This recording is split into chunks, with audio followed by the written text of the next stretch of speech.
All right, good morning, folks. Welcome to Off Bishop Street 2.0. I'm your host, Chris Dagger, right here. And joining me at this hour is none other than the 3MT Masters Category champion, Riya Dutta. Riya, how are you doing today? I am tired, but I'm doing okay. Tired? Yeah. Riya defended her thesis recently. Right? Yes. That was a big deal. It was hard. It was super tough, but it went really well. I got an outstanding. Wonderful. Congrats on that. Thank you. So let's delve into that right away. From the get-go, you had to defend your thesis in 3 minutes.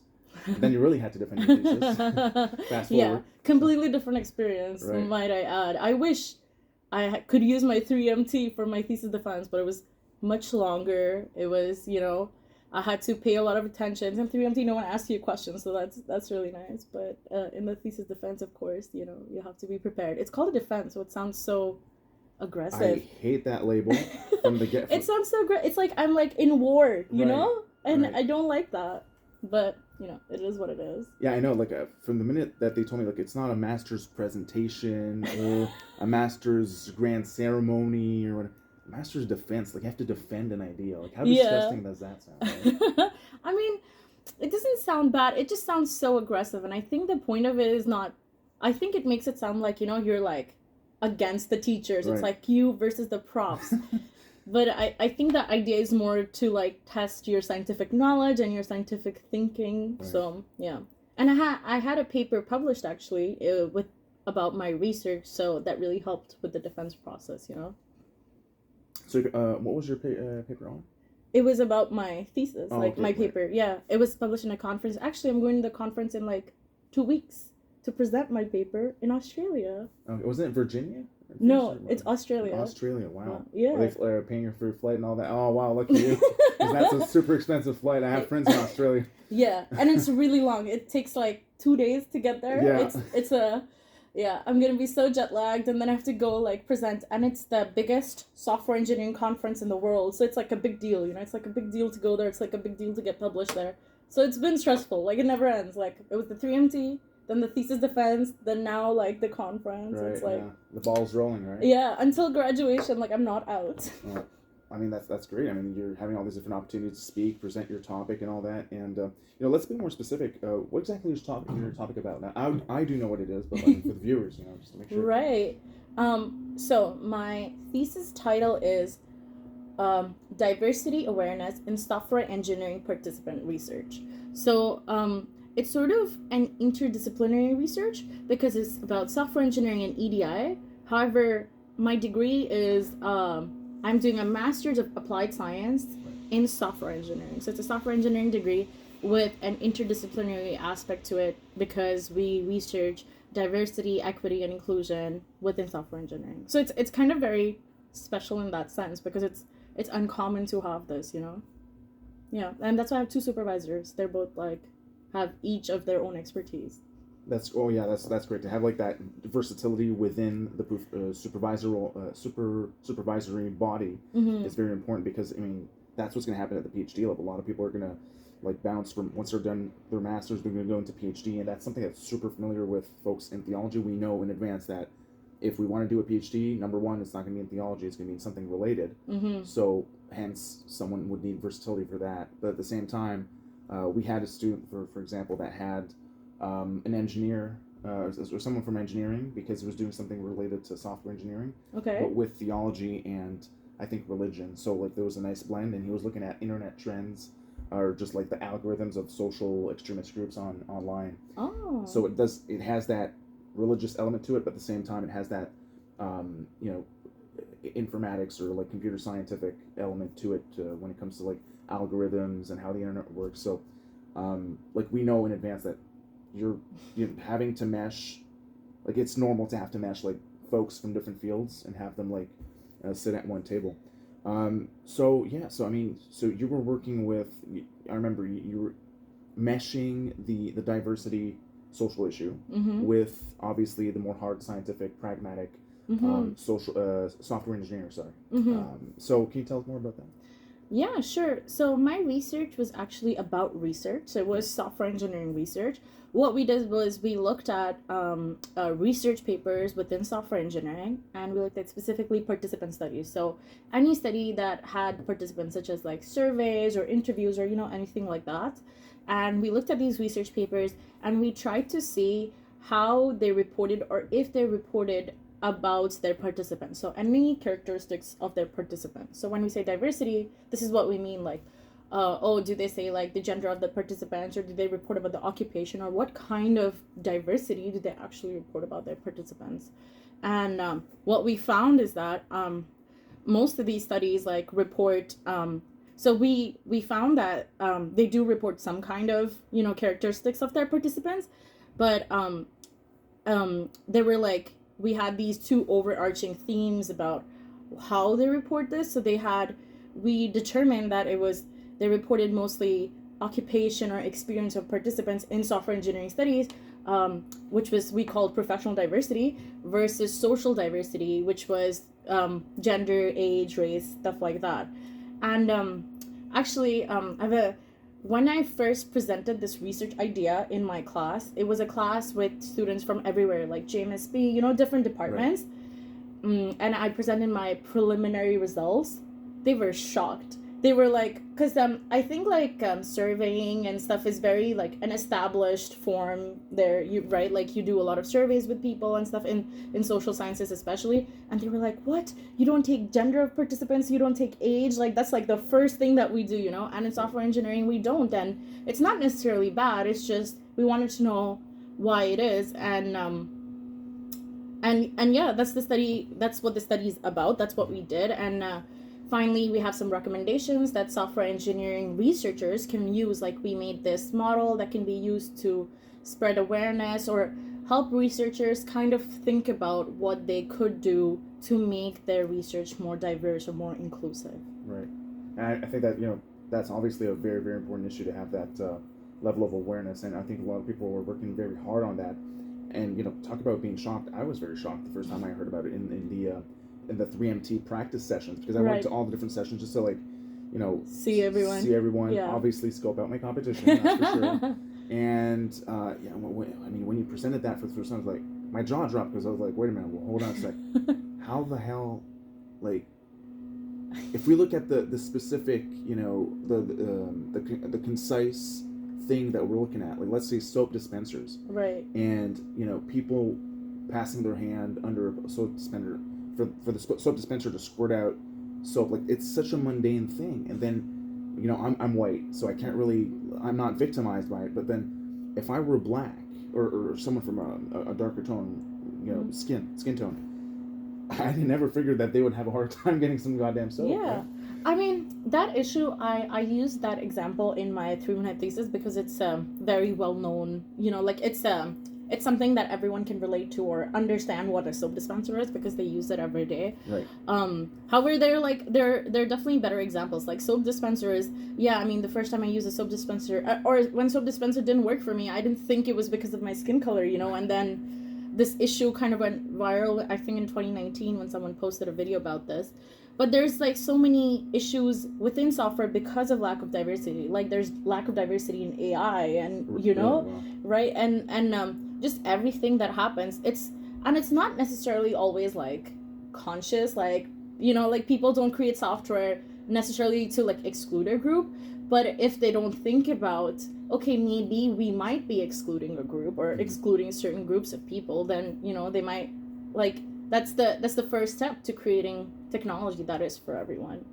I agree. It's not a nefarious intention that's underlying the whole process, and therefore the consequences of like having these things occur, right? Yeah. Like it's not something that is pre-planned. It's just that sometimes the bias gets built in because of folks' naivete, and basically, it gives us what happens, and then therefore, like I was watching one of the videos, I think, of a black guy in a men's washroom, and he was trying to get soap. Right. And he had a hard. I think you sent me the video actually. I didn't look it up for myself. You just sent me and it took him like 5 or 6 tries to actually. And I thought it was, I thought the thing was movement sensitive and not visual sensitive. Like, but then I realized, okay, well, there's a problem here. There's Right, and those issues are very, very hard to recognize as well. I mean, soap dispensers have a sensor, so it's like a different thing. I mean, but this issue has been like prevalent within all the technology that we create, not just software, not just soap dispensers or AI, but like,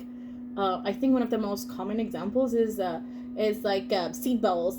How they were created for a male body because the researchers that were creating it were mostly men, and then really? Okay, that's why the seat belts that we use were initially like not tested on any female bodies, so they were just like women would die, like it was unsafe, because the seatbelt wasn't tight enough. Was that it? Or like yeah, it was just the way that they created. They did not test it on like any, or like women who were pregnant, like that's it. Issue. Yeah, exactly. So like stuff like this. And I mean, one of the big things is that who's creating the product is very important, because if you have a group of people who all have similar needs, they might create a product that might be for their own need, and not necessarily to exclude someone else, but just not think about, oh yeah, this could also happen, like scissors too, like small example, like because a lot of left-handed people cannot use scissors because they're like if we're in a group like creating scissors and we're all right-handed, we might create scissors and not think about, oh yeah, this might not work for someone that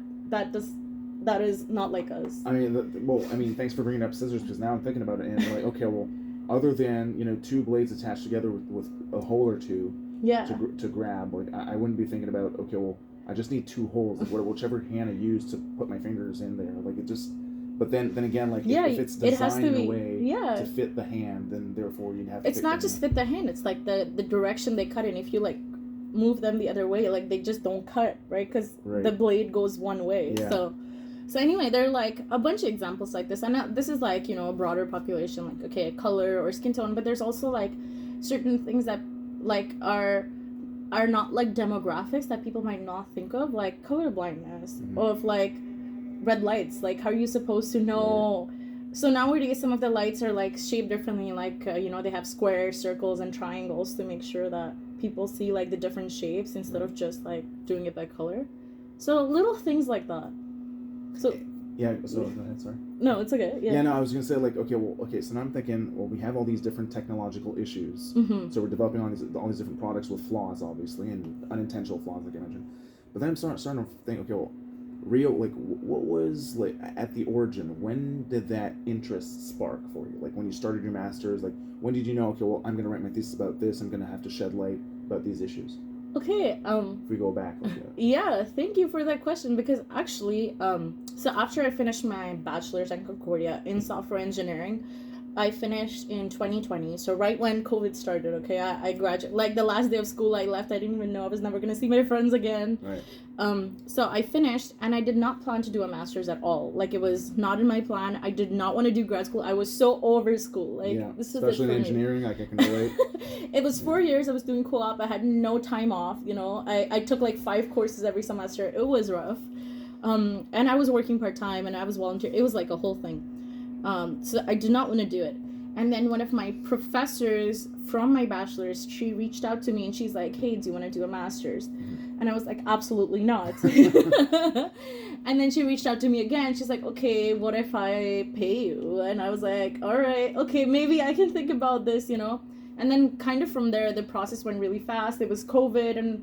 And one of the things for me was I really wanted to, because I did engineering, I was in science, and one of the things I did in my bachelor's was I was part of this association called Women in Engineering, and I was the president of the association as well. So I really like having more representation in STEM fields was like a big goal of mine, like inspiring more girls to like be part of science. So I really wanted to continue in the field of science. Like I really still wanted to stay a scientist.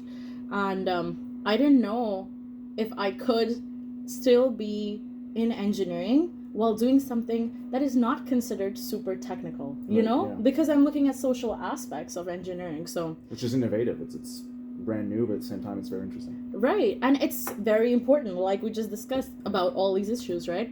So that's why when we decided, okay, we're going to do a master's, I could have done an individualized program, but then we decided, no, like I think it would be more important for me to do a science program, to be like, okay, this is science, this is engineering, and it is important to have this within engineering to see like what's happening, you know, like getting an outward perspective would be interesting, but also very different than getting an inward perspective within engineering. So that's why I got into software engineering, into a master's of applied science. And then of course I was always passionate about diversity within engineering, EDI, you know, so that's how I got started with this topic. Yeah, that's great. And you know, for you to have to go through, like, you went from not wanting to do 2 masters, yeah, and now that you've done a master's, yeah, you defended your thesis successfully with an outstanding remark. yes, Congrats on that. Thank you. So yeah, like, just to get back on the timeline, so we did the 3MT. Yeah.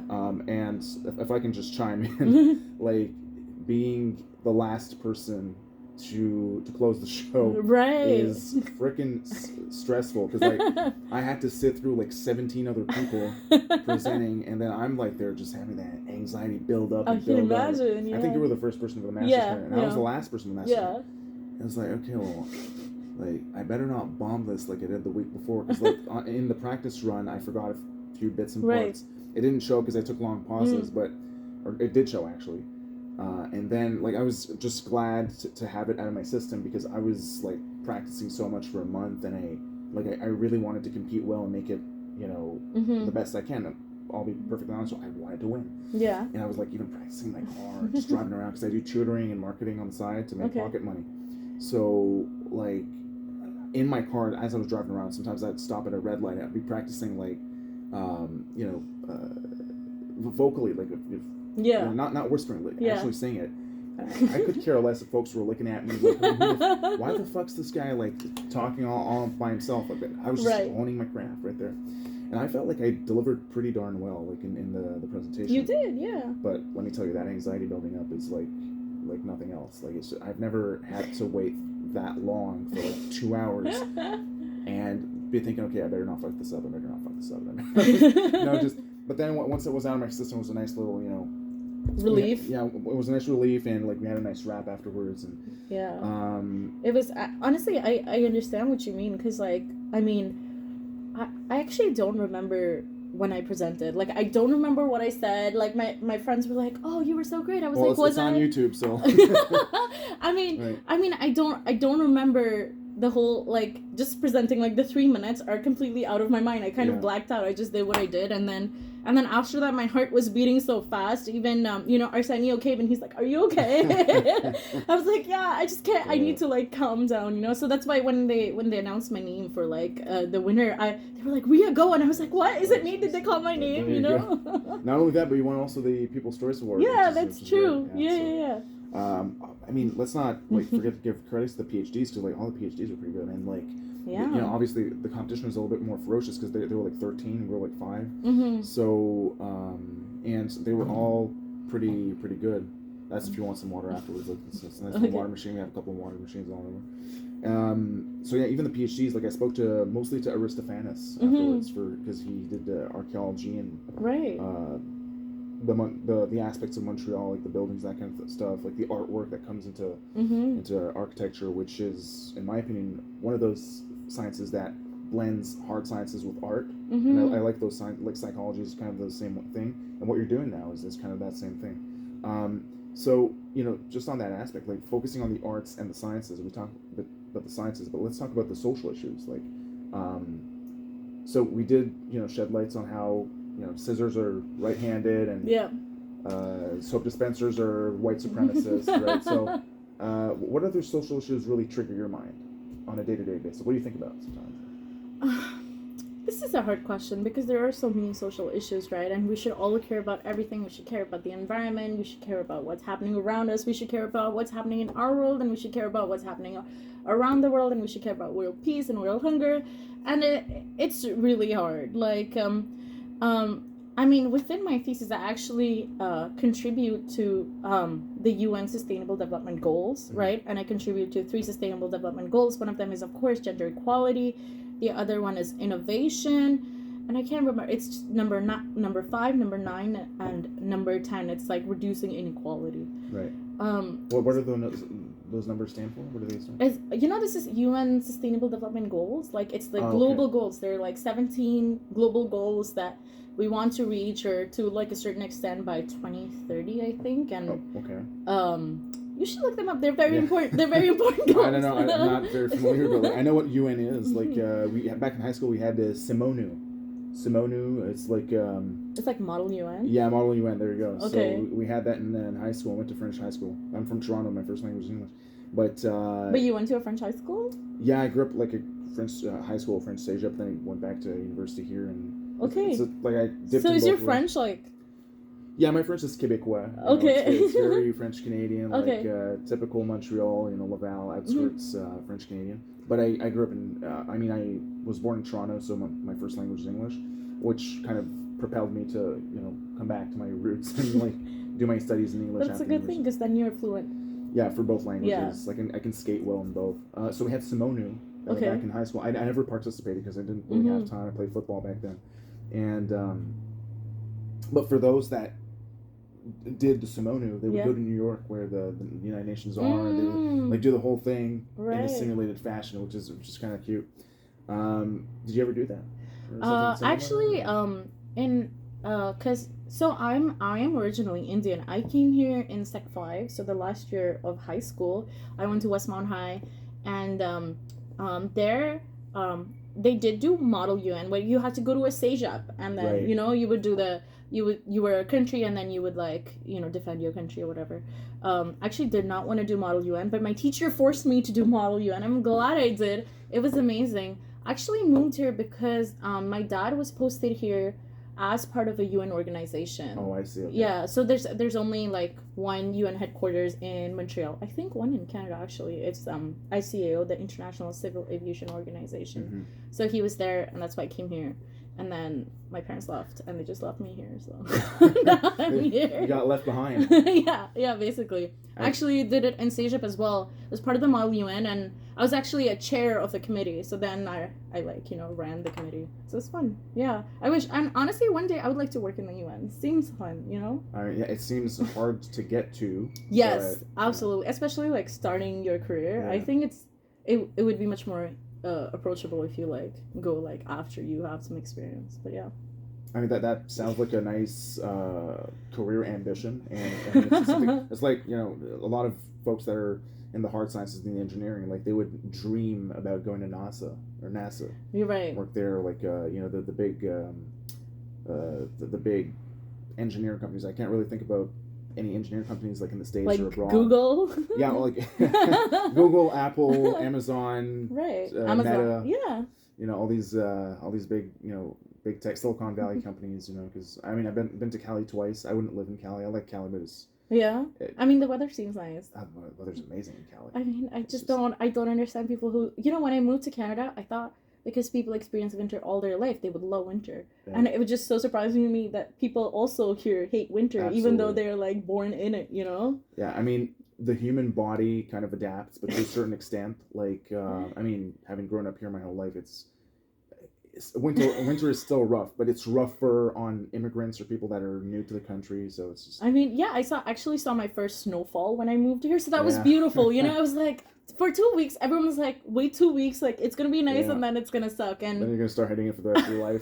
That's it. Yeah, I figured out, like, you're supposed to do winter sports so that winter's manageable and you, like, get out of the house. I'm learning how to ice skate, and, that's gonna be my winter sport. I'm gonna try to learn how to ice skate, and that's gonna be it. I'm gonna try to adapt. But still, I prefer summer over winter, like, any day. That's why when I moved here, like, I didn't understand the hype around summer. Like, everyone was, like, so excited for the summer, and I was, like, coming from a hot country, I was, like, I hate the summer. Like, it's too hot, And now I get it. But are your winter, like, is the winter in India bearable, or how cold does it get? Like? So, it really depends where you are, because it's a huge country, and it's very different climate wherever you are. So, on the coast, it's never really that cold. But in the north, there's the Himalayas, so it gets really cold. It snows up there. Plus the monsoon rains, I think. Yeah, and then there's the desert as well. So there's like a desert in India. So it's like very different based on the region that you live in. And when I looked at the map, because I'm a big traveler, and I'm very interested in going to Nepal. Yeah. And if if I'm going to Nepal one day, I might as well like pass by India. Yeah, just like a quick trip. I mean, that's the thing. It would It'd be hard to determine where to go. Yeah, absolutely. Like Bombay is on the southwest, right, and then you have Delhi, which is in the north. Yeah. And you have Tamil Nadu, which is down south, right? And Kolkata is on the east, right? Yeah. So, and the thing is, like, each different, we call them states, like the provinces, we call them states. So each different state has like, it's like going to a different country. Because because here, okay, you go from Quebec to Ontario, the language might be different, but the culture is not very different if you go from province to province, right? Well, Quebec is its own little cocoon, but yeah, the rest of Canada is and the food is not very different. But in India, if you go from one state to another, the food is different, the way people talk, the language they speak is different, the way they dress is different. It's everything. It's like going to a whole new country. So it's really amazing in that sense, and that's why I think it would be hard if someone asked me like where should I go in India. It would be really hard for me to say like, oh yeah, you should just go to this one place. Like I was born in Delhi, but my mom's from Mumbai and my dad's from Kolkata. So I was born in the north. My mom's from the west. My dad's from the east. So we're completely like a different. We all have different first languages, and it's like a very different like mix.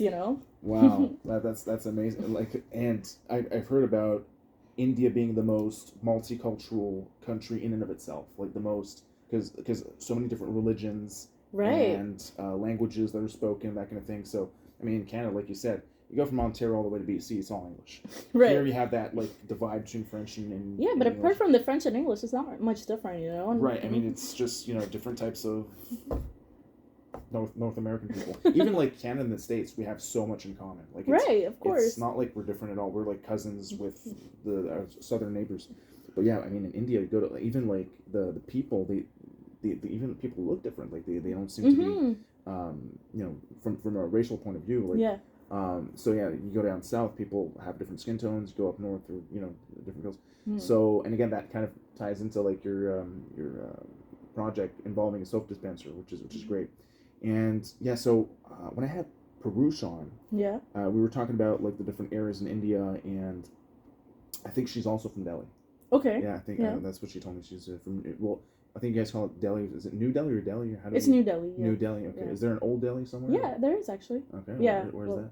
I mean, it's close to Delhi. It's just like the old part of Delhi is called Old Delhi. Oh, okay. So like we have Old Port. Right. Yeah. The Old Port of Montreal. In Montreal. So she's from New Delhi, and but it's like saying New York. Is there like an Old York? I mean, there is an Old Delhi, but is there an Old York? Well, yeah, actually, there is. My birth town, Toronto, was the Old York. Oh, Toronto used to be called York, and then New York is New York, but York turned into Toronto. One of the things about like North American cities, like this is, I don't know if this is controversial even, but like it's so annoying that the names are the same. Like. Right. Now I'm going to Australia, so I was looking at flights for Sydney, and then comes up like Sydney, Nova Scotia. There's like a Sydney, and then there's London, Ontario, and then all these places have similar names. I mean the like just the United Kingdom and like a lot of places in North America have similar names. I do not understand. I mean, there's a Quebec within Quebec, and Quebec City is in Quebec, so yeah, it's like New York City in the state of New York, and it's like it gets worse in the States because like you might have one town called Gainesville, right? They have a Gainesville in Georgia and Gainesville in Florida. Right, that's so confusing. That's so how can that ever be good for like travel or like like international understanding or I don't codes, so, I know it's or even like I mentioned, like Georgia, you have the state of Georgia, but also a country called Georgia in Eastern Europe. So I mean that's the world we live in. I mean, there's maybe a lack of originality there. That's what I was gonna say. Yeah, lack of originality, or like you would call it like Georgia 2.0 or something, or and even the names kind of change. Like because I was talking to Parush about like Bombay. I was gonna say Mumbai. Yeah, Bombay and Mumbai. Bombay and Mumbai, and then. So she explained to me that the indigenous name was Mumbai, and so they reverted back to Mumbai. Because when the British came, like they kind of like anglicized a lot of names. So like it was Calcutta. Like when people say Calcutta, it's actually an old name. It's actually Kolkata. Kolkata. Okay. Yeah. Right. That's where Mother Teresa actually spent some time.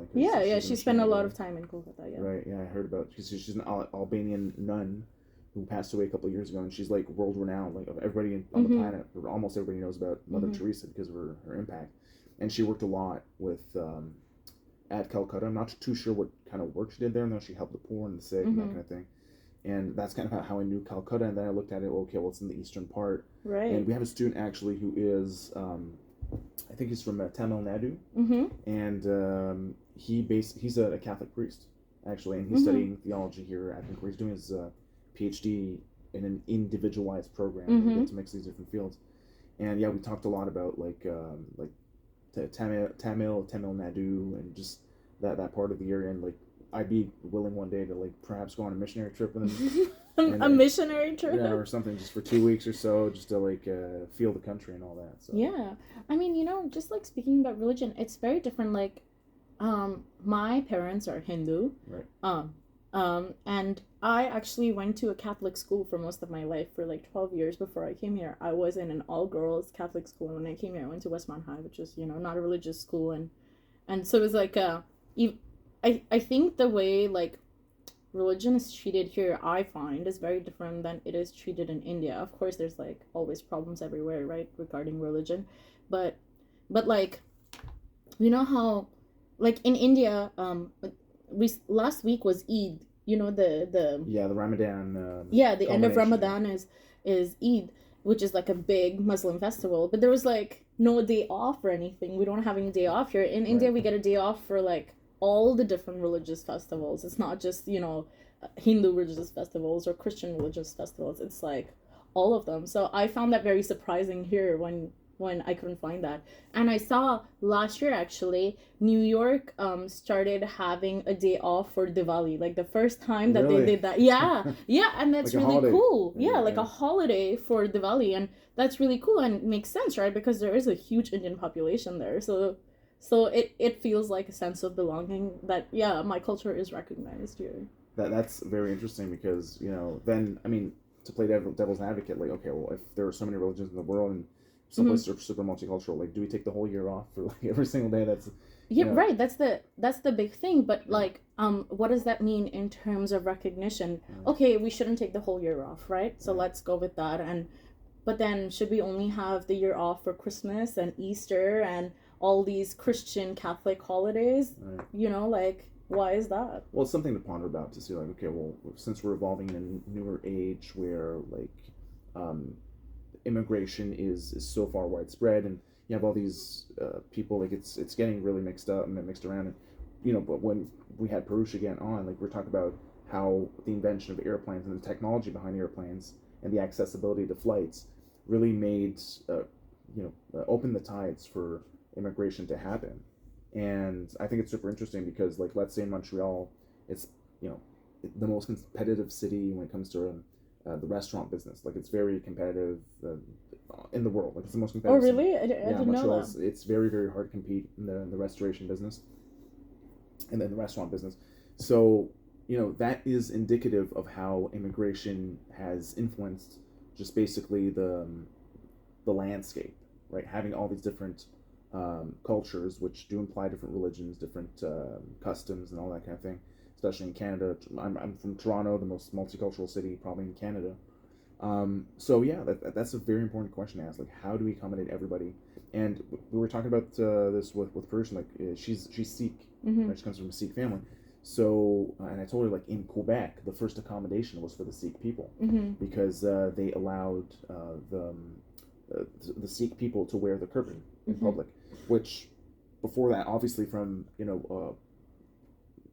French Canadian, hardcore French Canadian point of view, like, okay, well, that looks like a weapon, but no, it's a religious object for a certain reason, right? So then, but they open the door for that accommodation. I think it's a matter of time before like people actually wrestle with this stuff a little bit and just iron things out and navigate the waters safely and then get to destination. Yeah, I mean, I hope so. I think it's also important to think like, like we have representatives in the government, and who are these representatives? Are they like diverse in terms of, religion? Because then if they might not be, they might fail to think about their constituents who, right, like who might be very diverse. So I think it's always like a very I think everyone always has something to say about religion and what should be done and what shouldn't be done. So I think I won't like go there or open that can of worms, but it's definitely it's definitely something to think about, especially living in such a big multicultural city. And now that, there's laws prohibiting people from wearing religious objects, or I mean just religious, like veils or whatnot. And I don't know if we're like heading in the right direction in terms of that. Well, we've been talking about this for years. Like, I mean, back in 2014 when I started here at Concordia, I had a Jewish economics professor who did mention that he was kind of against the Pauline Marois' charter back then. Pauline Marois was the premier of Quebec. She lasted for 18 months, whereas it should have been a 4-year gig for her. But anyway, so yeah, after 18 months she left, but like she tried to implement the lady charter. So, or in French they say charte de la laïcité, which is basically like just not having any religious symbols whatsoever. Ironically, in a very multicultural province, Quebec and Ontario, very multicultural. So Quebec like has so many different cultures. You go to even up to Rodden. Like I think people think Montreal is the most multicultural city. I think Rodden, like up north, is a multicultural village in and of itself. So, but eradicating all of religion from public life is not the right way to go. On the contrary, I think all religions should be celebrated, because especially in theology, like theology is basically the field where we look at the human level and its connection to something greater, like the divine or God or whatever. So on the contrary, I think like having opening the doors for Diwali to be celebrated because of such an important demographic. It's very good. I mean, I feel like when you claim that something is secular, or some country or some state is secular, then that doesn't mean that religion is eradicated, or one religion is preferred over the other because they don't have visible, religious symbols. I think that's why it's important to like think about this issue in terms of like the rules that are being made to uphold the secularism of a state. Like, who are these rules benefiting, and who are these rules created by? Well, thankfully, I mean, her plan didn't come to pass, so that's the good news. So, are there still movements or lobbying going on to erase religion from people seeing it? Of course, there are always going to be these opponents. I mean, but there's still rules, right? Like about people not wearing like religious scarves in public sectors and stuff. So I mean, there is still a law, right? Like. Well, I'm not too familiar with the legal baggage that comes into the conversation, but there are parameters, I think. But I mean, if I were to show up here and do a podcast, or go to class, or teach a lecture with a cross because I'm Christian, then I'd be surprised if I suffer any consequences. But if I do, then we're gonna have this debate again. I think that's where is the difference, right? Because you wear a cross, but you could just tuck it in your shirt. Right. But if I wear a hijab, or if I wear a turban, I can't just tuck it into my shirt. Like, everyone's gonna see it, and then they're gonna be like, you can't do this. I know it's such a weird thing. Like, and I don't know what to respond to that, because obviously it's much more ostensible for people to wear. Like, how do you want to hide a hijab? You can't really hide a hijab. So.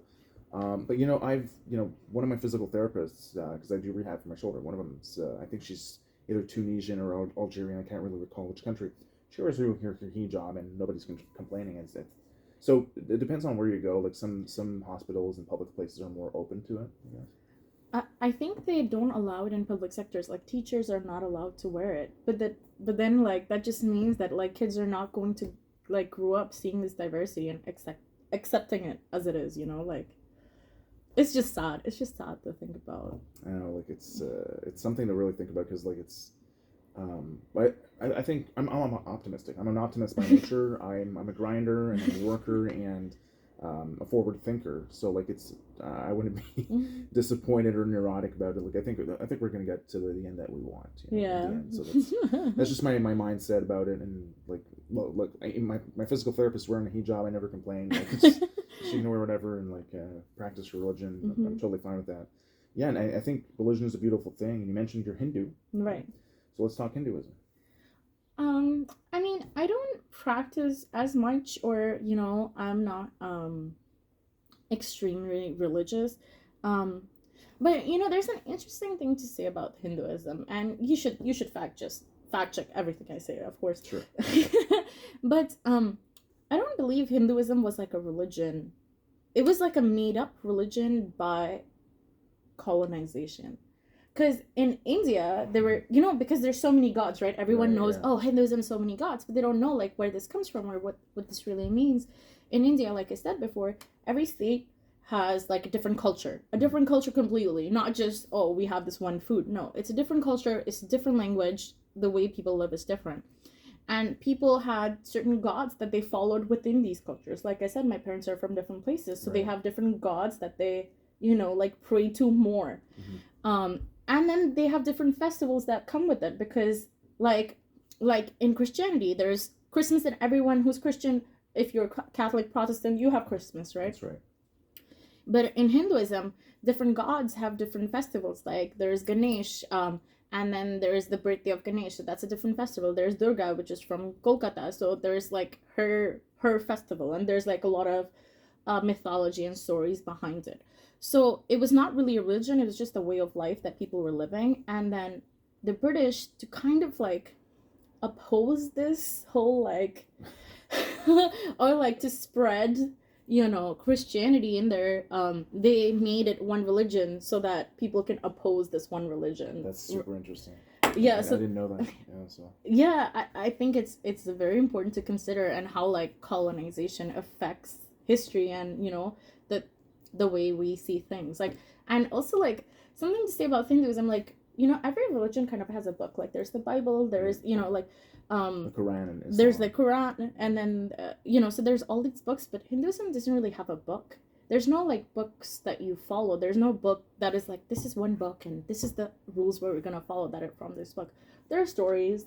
There's like things that happen. Yeah. There's no really like rigid rules. It's just like, like it's kind of just like an idea of like be good and do good things, and it's kind of just all based on that. And that's why like Buddhism came from Hinduism. I was gonna mention that. Yeah, like who started Buddhism? Buddha was Siddharth, who was an Indian prince who, like, there's this story about him, like the first time he saw like a dead person, he didn't know like people die, and then it influenced him so much he left his castle, and he went on his journey to find like the meaning of life, and then he started this whole new religion.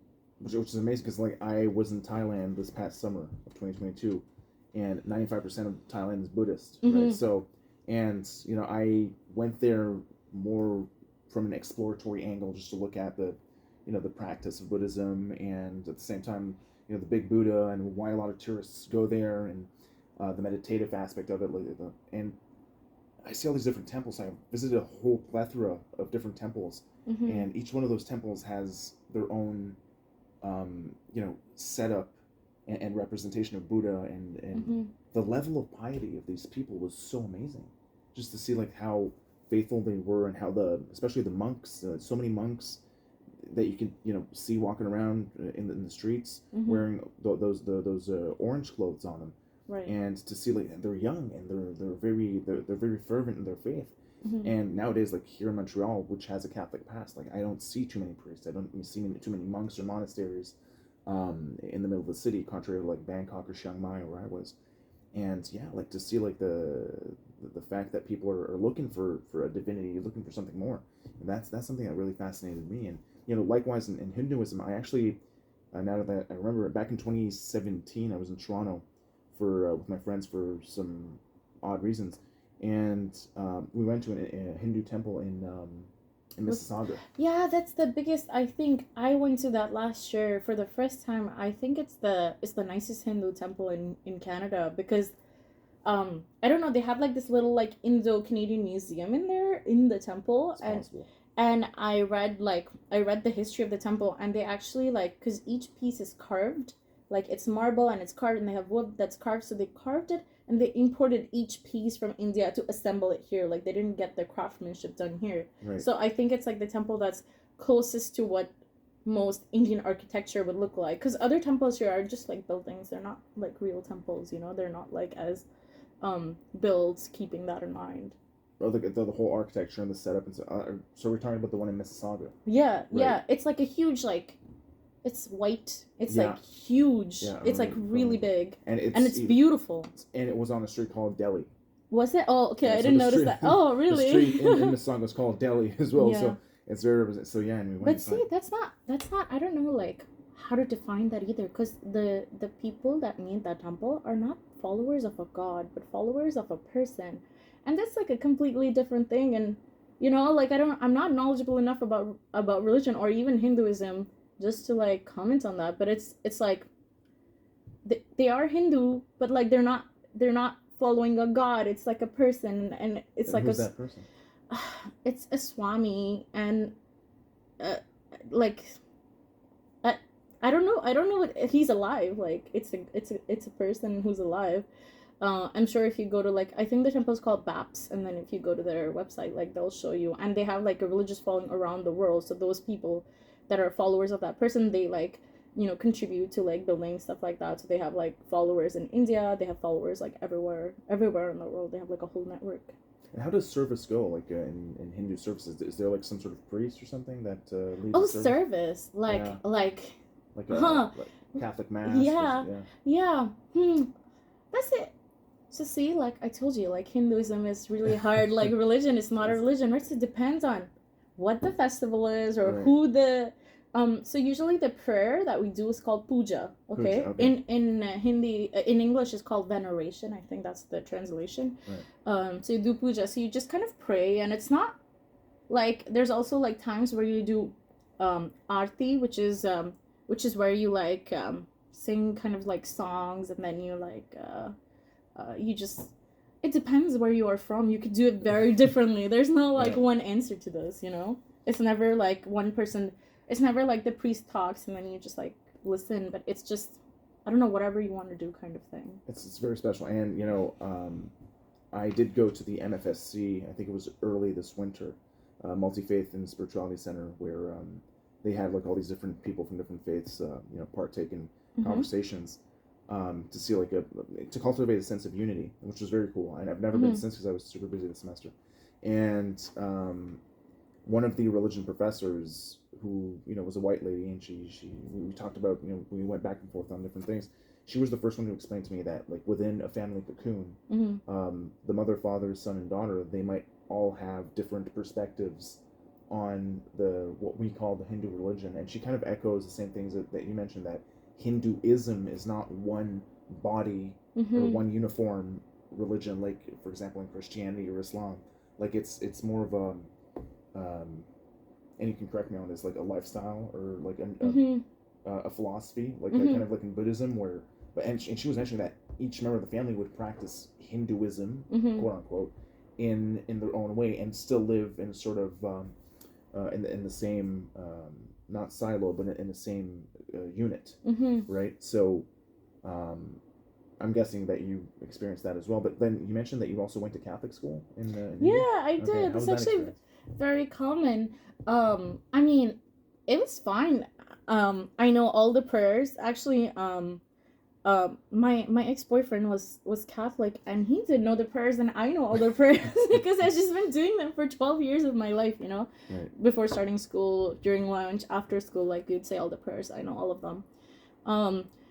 I think in India, what it used to be, and I don't know if it's still the case, but what it used to be was when I started school, was that a lot of Catholic schools, you have to speak in English, and it helps like improve your English, Yeah. and that's why one of the things my parents sent me to the school, not for the religious aspects. They didn't care if I went to a Catholic school or a Hindu school, it was just to have like a good grasp on the language, and that is why my English is so fluent, even though I've been It is, right. Yeah. It's a smart move on your parents. That's pretty good. Yeah, and it was for the level of education. Also, I'm born on October 1st, okay, and usually cutoff date for schools is September 30th to like admit students. Yeah. So I'm just one day, so a lot of schools didn't take me, so this school took me. So it's just kind of like that here too. Actually, when I came, they were like, she's too young, we can't take her.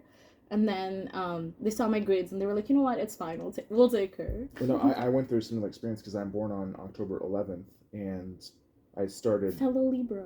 Yeah, fellow Libra, and I started school here when I was like 4 or 5.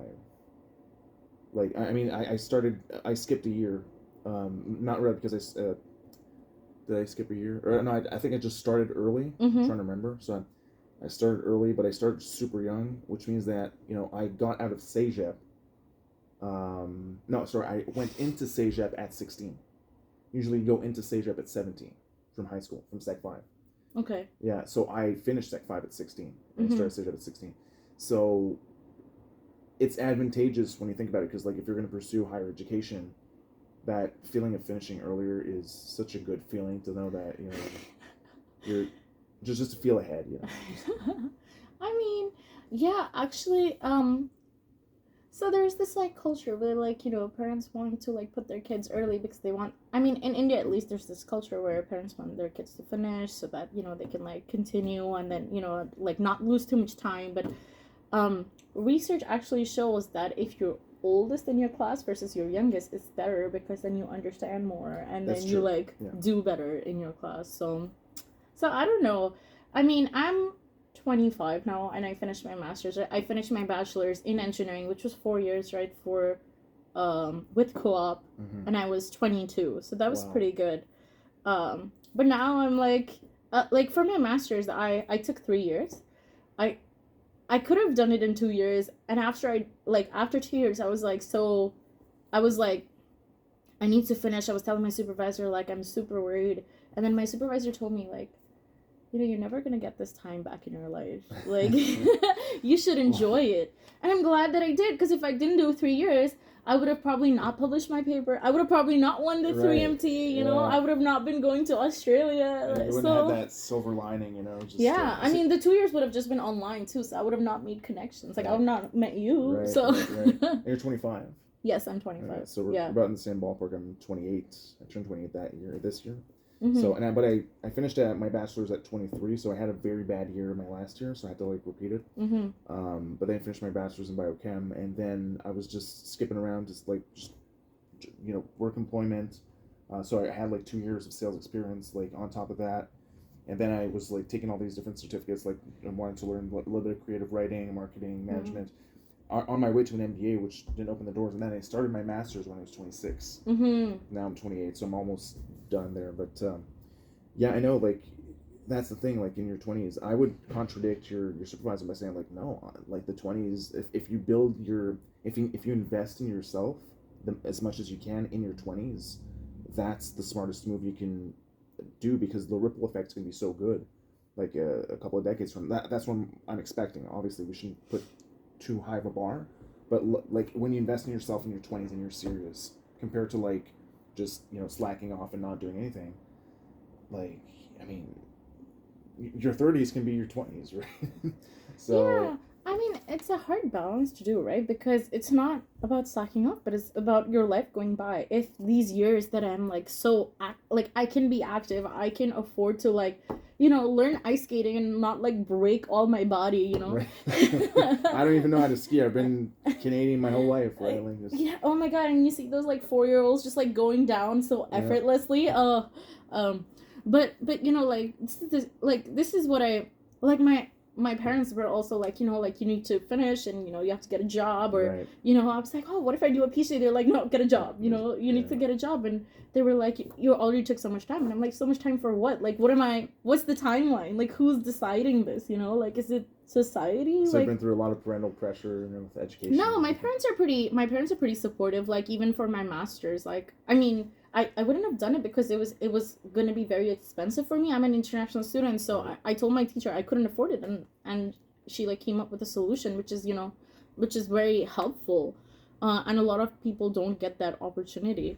So my parents are very supportive in that sense, and I'm their only child. Like, I'm an only child. I'm the only daughter, so they have That's to. It. This is what the they get. Princess, this is the this is the card that they get, so they have to make good of it. Right.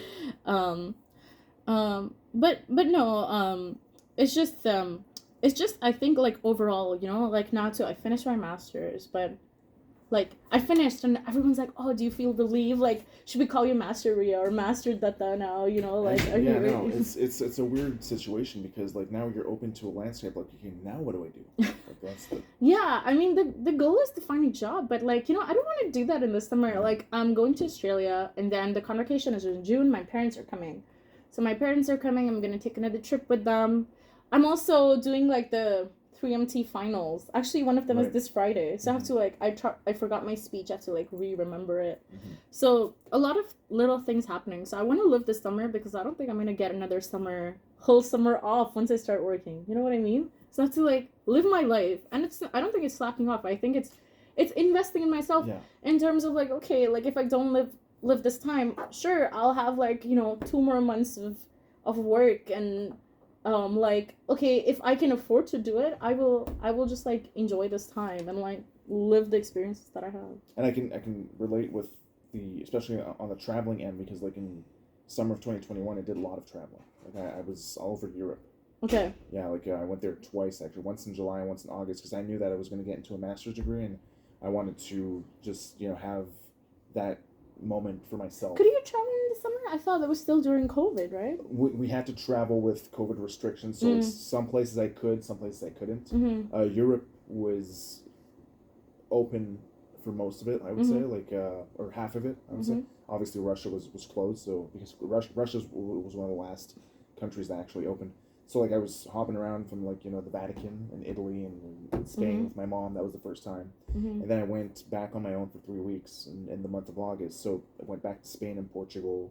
I did. And that was during your master's? That was right before starting my master's. Okay. So I was 26, and it was summer of 2021. And yeah, we went to Poland, Estonia, and like Finland, and all these different places. A little bit of Netherlands for a couple of hours. Like I looked around in Amsterdam, wonderful city.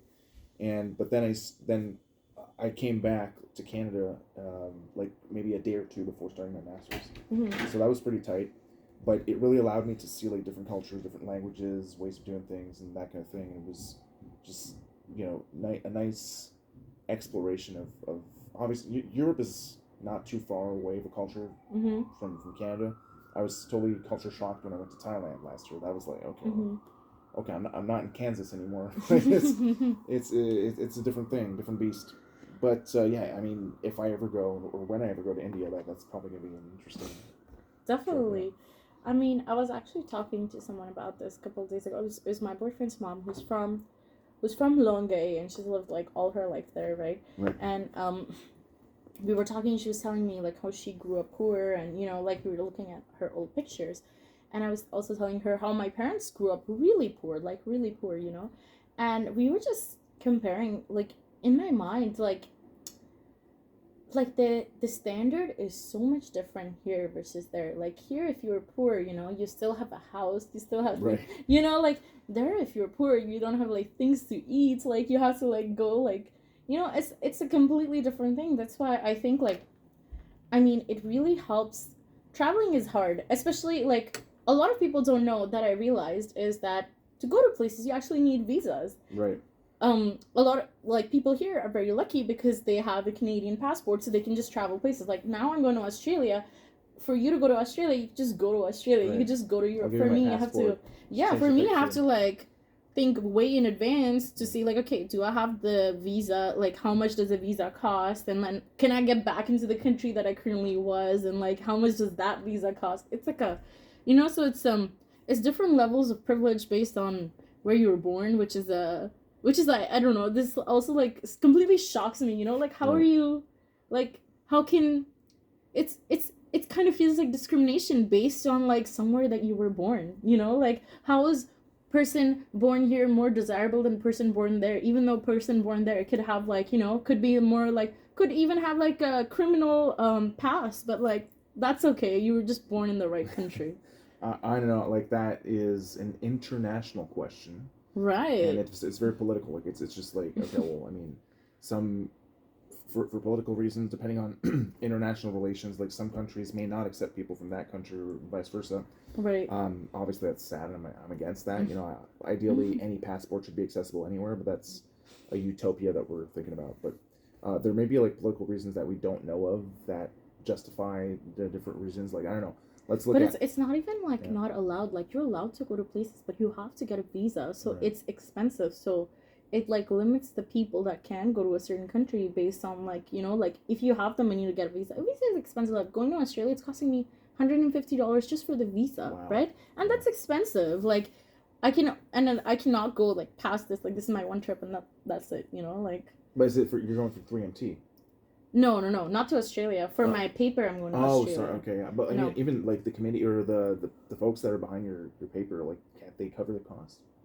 Knowing that Right, you're right. I mean, they might be able to, but still, right? Like, just like think about traveling. If I just wanted to go to Australia, I would still have to pay that fees. right, Right? yeah, Like, on your own for tourism, yeah. yeah, for sure. If I have to go to Europe, like, you know, like, I have to get a Schengen visa, which is for a lot of like EU countries, and that's really hard to get and really expensive. Going to the US, you need another visa, and currently, just to apply for a visa, not to get a visa, to apply for a visa, you have to pay $200, and the waiting list just to have the interview is a year. Wow. So you don't even know if you get the visa. You just have to pay $200 to get in the line to try to get a visa. That's crazy. So see how insane that is? And a lot of people don't know this, which is also like, I mean, that's why we need university with like, you know, such diverse backgrounds, because you might not be able to travel, but you might be able to meet people that are from different places and like know about these like hardships or like live your privileges that people have, to be like, oh yeah, like I never thought about this thing that's so easy for me but might not be for other people. But how about like getting a Canadian passport? Like, is there is there like oh yeah, it's so yeah, easy. no, it's obviously not easy, but like, well, just to it's to hard. lay out Okay, the so possibilities. to get a this is a so to get a Canadian passport, first you have to have a permanent residency. To get a Oh, I permanent see. residency, there's like a bunch of requirements that you have to fulfill. Then you have to have the permanent residency for a while, and then you have to get a passport. It's like a whole thing. So it's not. I mean, I've been here for 10 years. Like 10 years. May 31st is gonna be 10 years since I've been in Montreal, right? So I've been here since I was 15 to 25. So that's a very like very influential period of my life, right? Like I was becoming a young adult, and so I really have like this identity crisis of where I belong to every time. When I go there, I'm not Indian enough. When I'm here, I'm not Canadian enough. It's always that. But I still don't have a permanent residency because I've been in school, and you know, like there's very specific requirements to get a permanent residency. So the path is unfortunately not easy, and the time that you spend does not, like, it doesn't, you know, it's not really a factor that they take into consideration. Like I've been here 10 years, like I feel like this is my home now, you know, and I have like friends and whatever here, but it's still hard. Like I still cannot like live the same things. I mean, even after 10 years, like I'm trying to put myself in your shoes and like, okay, well, wait a second. Like, I've been here for 10 years. Like 10 years is more than enough to have the right status, right? Yeah, and not have to go through but these the time doesn't matter. Yeah. Yeah, And just to apply too, it's quite expensive. Like I recently applied for a permanent residency. It was like $1,300. So Wow. it's like not, you know, a lot of things like come to like finances too. You have to have finances, and just to be here too, you have to have like certain amount of money, or you know, you have to get a loan or something. Like it's not easy. Plus like the fact that your tuition fees are a little bit higher than the Quebec residents. So I mean, I told you, unfortunately, like I get funded by my professors, but like, you know, according to normal standards, I'm a well-funded student. But like, because I have to pay international tuition, all the funding that I get, like it goes towards my tuition. I can't use it to like live my life, pay my rent, buy my groceries. You know what I mean? So it's that's why, I mean, I would have loved to do a PhD, but like I need some money, you know. Right. No, I understand. But are you thinking of staying here or going back with your parents in India? Or... I mean, after 10 years, like I don't think like I'm gonna go back now. It's gonna be much harder for me to like go adjust there, especially because I've been through like my entire schooling here, so it's kind of just like mixed up now. Yeah. So you know, it would just be, I mean, I've done all my secondary education, like higher education here, so it'd be so much harder to go back now and try to find a job there. And as you mentioned, like the 15 and 25, those are very formative years that, you know, that's basically transitioning from teenagehood to adulthood. Absolutely. And, you know, that paradigm shift is kind of influential on your personhood, because like now I do understand that like if I were to put myself in your shoes, I would prefer sticking here after 10 years because, you know, that's pretty much where I started my adult life, and you know, you have a foothold here, so... Yeah, but I miss the weather. But, you know, it's not just that. I think, like, it's a lot of things, like, when I've been... so I couldn't go during COVID for 3 years, right? I couldn't see my family. Just completely shut down. And... Yeah, everything, like, borders were, you know, I couldn't go see anyone. And then I finally went last year. That actually, like, delayed my thesis a little bit. But both my supervisors were like, no, you have to go see your parents. Like, you have just do this, you know? They were so good about it. So I went to see my parents last year for 2 months, and since I hadn't seen my family, like my extended family, I have a huge family, for um over 3 years, it was so different. Like I felt so different, because like, I mean, the culture there is very different than the culture here, and it's not good or it's not bad. It's just very different. Mm-hmm. Like here, the people are very individualistic. Absolutely. Right? Absolutely. And there's such a community feeling, and it's really nice. Like I like that. Like, okay, if something happens to me, my neighbor's gonna care. Yeah. If I cook something good, I'm gonna share it with my neighbor. They're gonna share something with me. In India. Yeah, in India, there's this sense of community, and I really miss that. And then we have all these festivals where we all gather, and like here, like I barely know my neighbors. I don't even know their names. And it's so sad. Like I would like to, but then again, there's the duality of, okay, if I know them, then like, are they in my business? Are they like, am I in their business? There's the question of that. So it's a hard like transition, but it was hard for me when I went back like the first couple weeks, but then I was there for 2 months and I was like back to, okay, I love this, like I love having everyone. And then I came back and it was really sad because then I was like, I don't have everyone, right.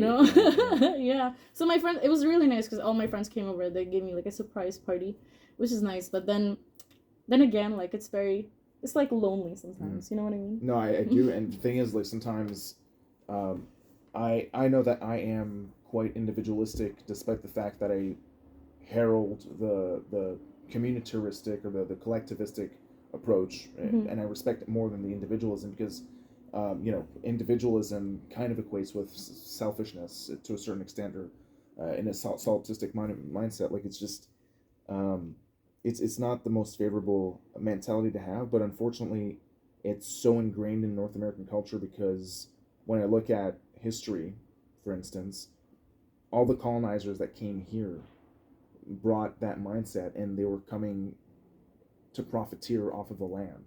The whole purpose for the Europeans to come here, at the very root of North American foundation, is self-preservation and self-actualization, right? So I don't really blame the North American climate to be as such because, it's basically how people are. And when you look at, whether it be French Canadians, Americans, or Canadians, without even knowing it, they are individualistic, but it's so normal for them that, it's just everyday life. And it's not like, but for someone who had to go through the transition of, okay, well, I'm leaving my country at 15, I'm coming here to live my adult life, and you've been around for 10 years, the fact that you can, through your lens, see these differences, it's normal that it's going to be bothersome, and it does irk people from, especially people that have immigrant parents and come here and they realize, okay, well, my culture is like this back there, but the culture here is not like this over here. So what do I follow? Do I follow back there? Do I follow here? Do I try this messy hybrid of both? Like it's a weird funk, right? And but I think at the end of the day, like if people's ears here are open enough to understand like the community aspect that immigrants bring with them, or that folks from other countries bring with them, I think that can be beneficial for people to, maybe get a foot out of individualism and start thinking about, a more, or adopt a more community feeling. Absolutely. Right? Attitude. I mean, just having like knowing people that are outside of your community, I think helps a lot. I have this like, when I talk to my friends, a lot of my friends are like, from Quebec, and just I love to see them like experience my culture and try to understand, like if we eat something Indian, they'll be like, oh, what is this? Like, where does this come from? Like, what's the story behind this? They do want to know. Yeah, they really want to know, and it's really nice. And I think just having like, understanding these issues, or seeing like someone that someone that you care about struggle with these issues, I think really like helps open people's minds. Like my boyfriend's dad, like who's also in Longueuil, for the first time he didn't vote for this like I'm not gonna say the name of the party that he would always vote for in Quebec, because he was like, oh no, like they make us look bad, and this is not great for Riya, so we're not gonna do this, Is he French Canadian? Yeah, he is. So I mean, and I didn't tell him to like not vote for them or whatever, but but he thought about that himself, and for the first time in so many years, he's like, I'm not going to vote for them. They're like not good for, they're not good for Riya, so I'm not going to do this. So just imagine, like, if other people had like a Riya in their house, they would be like, okay, yeah, maybe like this is something that didn't affect me, but like maybe that's something I could think about. Like that affects my friend that I really care about, that I want to stay in this country. No, I understand, and yeah, I get your point. Like it's important for people to open up and understand these different things. Like on the same from the same or on the same issue. At the same time, like if I put myself in people like American people's shoes or Canadian people's shoes, and I look at it from their point of view, then again, like if I'm individualistic and I have the freedom to have that mindset, I obviously don't want anybody to come and trample on that freedom right at the same time. So that increases the level of complexity to the whole debate because, okay, well, if individualism is so intricate to North American culture, I'm not really in favor of dismantling it because it's part of how people are, especially in their psychology. I mean, not about individualism. The example I gave you was, I think, more about immigration than individualism, okay, yeah. Right? And that could also be applied to like what you were saying. Like, okay, if I have the freedom to do this, like, why would I choose not to, right? And I think there again comes the principles of EDI, like equity, diversity, and inclusion. Like, if you don't have empathy, if you don't care about other people, like, like the people that are here currently are not on, like, are on, this is also colonized lands that was owned by someone else, right? Yeah. So I think it is important to think about, okay, like integration of cultures and inclusion of people and like diversity and things like that, to just not hold like individual perspectives, to like open up your minds, because it's hard to like live everyone's experiences. You can't be in everyone's shoes. It's not possible. But when you know someone, or you've seen something, or if you hear a perspective that might be different from your perspective, but like I think it is hard to open up to different mindsets, but it is very important at the same time to do so, because or else we're not progressing as a society or as like a peaceful like forward thinking society. No, for sure. And like, and again, when we look at the struggles that people that are Québécois de souche, or like for French Canadian people, or not only like all of North America, like we're going through a loneliness epidemic, right? And we just came out of a pandemic, so it's really contextual for us to talk about it. Like this loneliness epidemic is so insidious that people don't actually see it happen, but like everything that families struggle with, like divorce, single motherhood, or children that are making the right choices, doing drugs, that kind of thing, all these different vices, all these dark alleys, all converge on one thing, and that's like loneliness due to individualism and selfish mindsets. So I would agree that we're going through a massive loneliness epidemic, which I don't know how long it's going to last. I mean, if it's so ingrained in the culture, I'm thinking it's perhaps a permanent state. But then again, like, how do we, like, I think multiculturalism can help combat that, because when people open their eyes to different cultures, they're probably going to feel less lonely, because they have the chance to connect with folks from other countries, folks from India, folks from, I don't know, Europe, the Middle East, Asia, or whatever. And maybe from there we can spark a sense of community. Yeah, perhaps. I mean, it's sad because like, I mean, one of the cultural differences that I see is here when you walk in the street, like random people will say hi, like like will smile at you.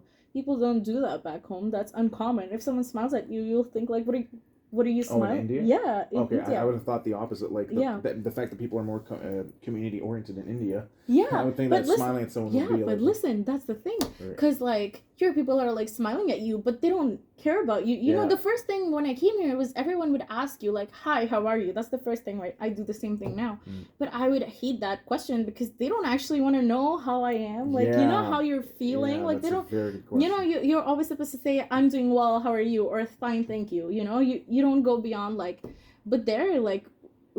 Someone might not say hi to you on the street, but if you need help, for sure they'll come be there for you. They'll help you. They'll move your car for you. Like stuff like that. So I think there's like a big difference there, and I don't think it's like impossible for people to change their ways, right? I think it's just something that's there to think about, to be like, hey, it's not weird if I just call you out of the blue and like talk to you, or like sometimes I like go share food with my friends, and like it's a nice thing to do, and that comes with its own caveats, but that's something I think could like help combat the loneliness crisis. Yeah, because the loneliness crisis makes people go down different bottles of alcohol, and it's just, it leads to one problem and the next, and then lo and behold, like people die from loneliness. They die alone, and it's so freaking sad. And because family ties aren't as strong as in other cultures, that's pretty much a fact here. Like, and it's sad. It is sad, but it's like that obsession with how much can I do for myself here, right. Like, especially in the States, like, but this in Canada as well. Like, people are very individualistic, but you really hit the nail on its head when people say, "Hi, how are you?" Yeah. It's just they could just cut it at "hi," because like the "how are you" is such a hypocritical question, because let's say like let's say, I don't know, I had a fight with my parents, or a fight with my girlfriend this morning, and I'm genuinely pissed off like right now because I just came out of that fight. Like, if I say, "Oh yeah, everything's good," like, no, I'm gonna say I had a fight with my girlfriend. Yeah. But then if I am honest and I say, like, I just had a fight with my parents, and I tell them, well, people don't want to hear about my problems here. Like, the "how are you" should end like with, "Oh yeah, I'm doing good. How about yourself?" "Oh, I'm pretty good." And that's it. Everybody goes their own way, and like, it's like a social rule that everyone knows, right? Yeah, and people would be caught off guard, like, okay, you had a fight with your parents. If people are open-minded and willing to listen, especially if they're from different cultures that are more community-oriented, then they're going to sit down with you for 5 minutes or 10 and then just talk about it and hash it out and say, oh, maybe you should think about, talking this way to your parents, or like maybe they should perhaps ask this from them, or understand their point of view, cultivate some sort of empathy or whatever. But like, here, find people to do that. Like, it's very rare. I mean, it's very different. Like, like even when you get sick, like if I was sick back home and I was living in like a different state than my parents, if I was sick and like my neighbors would see I'm sick, they would like come bring me, like a bunch of food. They would be like, "Oh, don't worry about this. You have exams here. Let me cook for you." Here that will not be the case. If you're sick, people will be like, "Oh, take care. Let me know if you need something." But that's like not a real offer, Like, let me know if you need something. Like, just as long as it doesn't cost me anything. Yeah, as long as I don't have to get out of my chair, or like it inconveniences me. Yeah. If you need some moral support, I can open up a dictionary. I'll say whatever nice words to you like. But, take care. You got this. Like, I got this, with a couple of emojis and like. Yeah. We're all gonna beat COVID and whatever. So when I had COVID, I started calling people because I was in bad shape, like for 2 weeks, and that was before the vaccine actually was a thing. I had COVID, and I started calling people over the phone, and I was heavily medicated, like on drugs. Now, I didn't do the ICU thing, or like the chamber. I didn't need to. I didn't need to get like a ventilation or anything. It was just that I needed some heavy medication just for anxiety and all that kind of thing. And I did have a couple of hallucinations, unfortunately. Oh, really? Yeah. Well, yeah, because of all the drugs. Well, I mean, some of the drugs, because on 2 weeks I was like, for 2 weeks I was on some serious drugs, like benzodiazepines, and those are very addictive. Okay. But obviously I didn't get addicted or anything. It's just that I had a bad experience for 2 weeks, and it was long, especially because my parents were panicking. They locked me downstairs, and they didn't lock me downstairs, but they shoved me downstairs, brought everything downstairs. Yeah. My meals and everything, my meds and all that.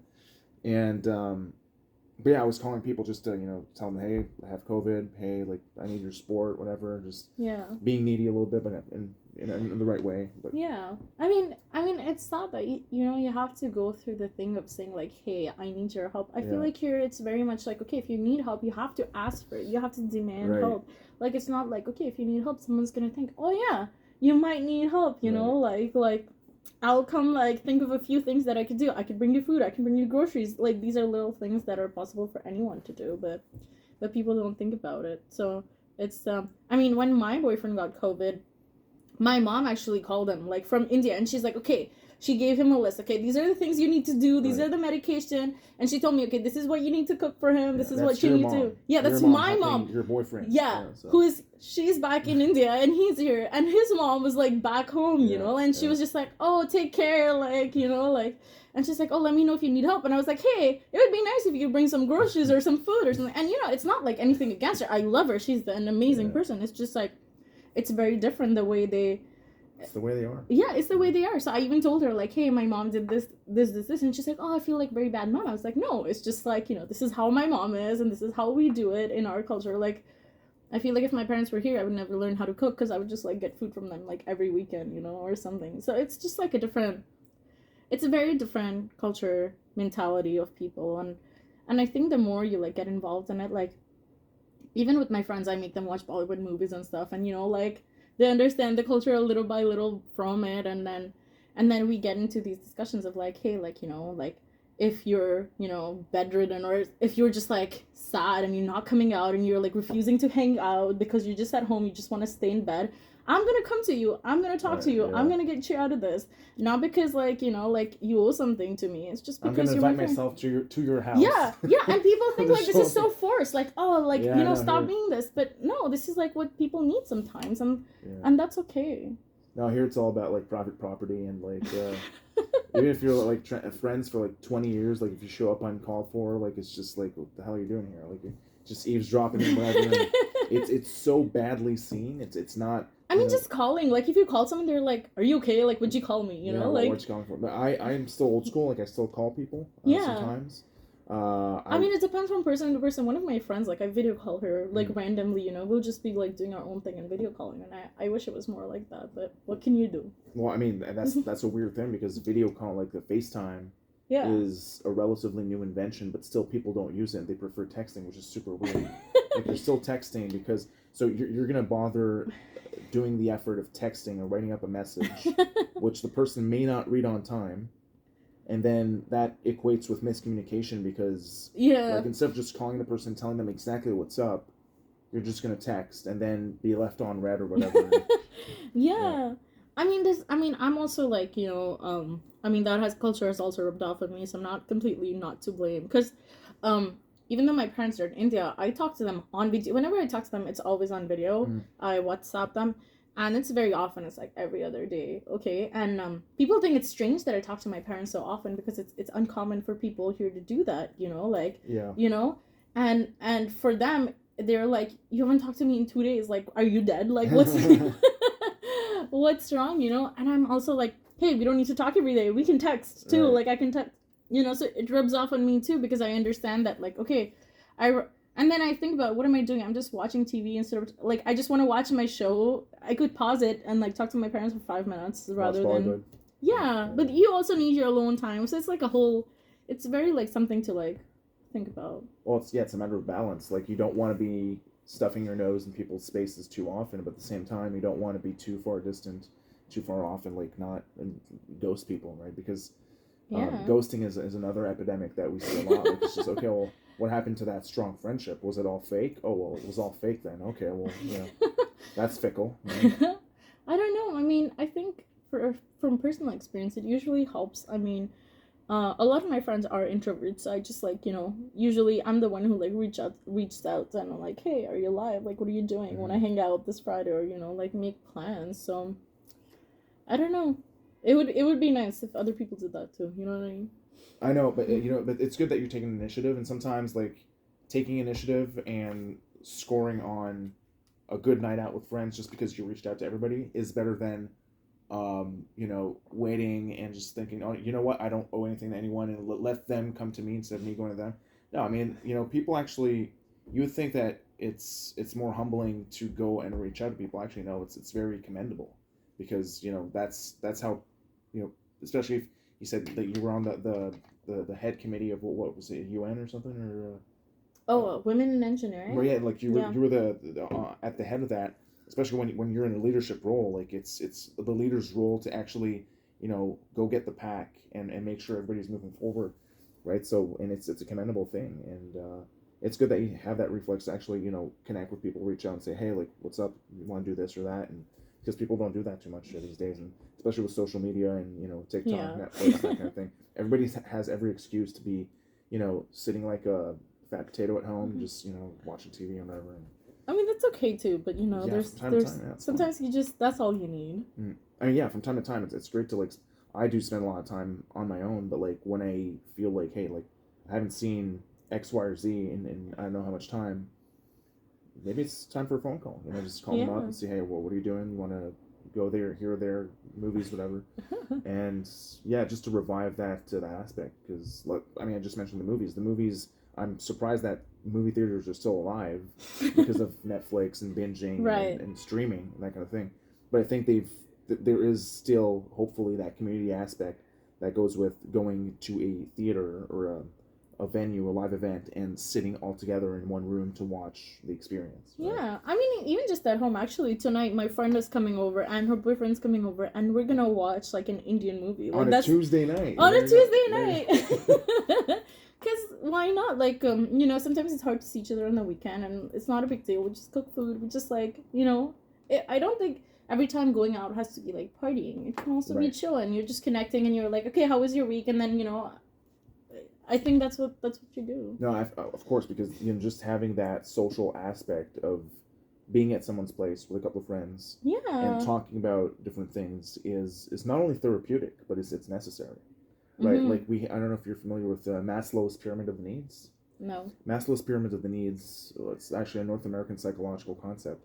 It's in a lot of psychology books, and Albert Maslow invented this 5-level pyramid where he looks at the human needs, right? So you start off with physiological, Mhm. and physiological is just eating food, Drinking water. Right. making sure that you're healthy and all that. Then you have the safety and security, being secure, like not walking down a dark alley at night and being safe, like having a safe environment, Having like a house, a roof having over your head. right. Like I'm confident that this roof's not going to collapse during our podcast session, right? So that's safety right there. And then you have the third one's the one we're talking about, belongingness, right? Having a sense of social life, of having a circle, people to talk to, and that kind of thing. And then obviously you can have ego and self actualization, so which are very subjective. Like ego is basically, okay, well, I won 3MT, yay! That's great for my ego. So that's well, I mean, ego is like just it's not I'm saying it wrong. It's not ego. I don't know what word goes there. I always forgot the fourth one. But it's like feeling that you've achieved something in society. Like let's say you're VP marketing for Pepsi or whatever. You're making I don't know like $250,000 a year or whatever. So that's like prestige. Then you have self actualization, which depending if people are theistic or atheist, like self actualization could be like a higher purpose. Like let's say if you're religious, you're gonna be thinking, okay, well, I'm serving a deity or I'm serving God or whatever through what I'm doing. I'm going beyond myself. And if someone's atheist, it's just like, oh well, I've attained happiness or whatever, which is entirely subjective and very hard to achieve. So yeah, that third level, belongingness, is crucial. It's a third. It's right smack dab in the middle of the pyramid. Yeah, I mean sometimes I think during COVID, because I used to when I was in university when I was doing my undergrad, I needed to see people all the time. Like if I didn't, like I did not feel good, like. But then during COVID, when you couldn't see people, like you were literally not allowed, it actually helped me like learn how to be by myself. I think that was like really hard for me. Like I wish one day I could go to a restaurant by myself and just like eat by myself. I think that's like one of my goals, to do that without feeling awkward. So I think that's also a very hard journey. But some people, like, to them that's natural, and talking to people is like harder and harder. You know, like, so I feel like we're moving towards a society where like people don't want to talk to other people and they just want to stay in their cocoon because they're comfortable. They have everything that they need. They have like their shows or video games or whatever. So it's sad, but I don't think like we're gonna just like the society's gonna collapse, or we're just gonna like stop talking to people, or I hope not like I hope. I don't know what to make of it, like because every incentive is in place for people to be lonely and to do things on their own, whether it be streaming or video games or even working from home. Like I'm torn about it. I get that logistically it's great, but like from a social point and when I worked for Molson Coors, I was in inside sales.